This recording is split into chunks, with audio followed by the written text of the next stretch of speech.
વાત કરીએ બનાસકાંઠાની તો બનાસકાંઠાના કાંકરેજ તાલુકાના પાદરડી ખાતે કૌટુંબિક ભાઈઓ વચ્ચે રસ્તા બાબતે માથાકૂટ થઈ તો આ સાથે બે લોકોને ગંભીર રીતે ઈજા પહોંચી છે તો ઈજાગ્રસ્ત થતા 108 દ્વારા સિયોરી ખાતે આવેલ સરકારી હોસ્પિટલમાં ખસેડવામાં આવ્યા।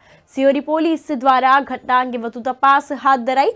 કાંકરેજ જિલ્લો બનાસકાંઠાવાળાને હાલમાં સિયોરી સરકારી હોસ્પિટલમાં સારવાર અર્થે ખસેડવામાં આવ્યા છે અને હાલ સારવાર ચાલુ છે ત્યારે હવે સિયોરી પોલીસ દ્વારા વધુ તપાસ હાથ ધરાઈ।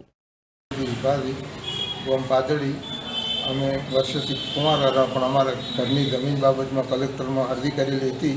એ કલેક્ટરનો ન્યાય મળવાથી અમને અમારો કબજો મૂકેલો કલેક્ટરે અને પાછળથી સામેવાળાએ અમને ઝઘડો કરી માર્યા। અમારો રસ્તો કેમ ગોઠવ્યો એનો રસ્તો કાયદેસરનો નથી।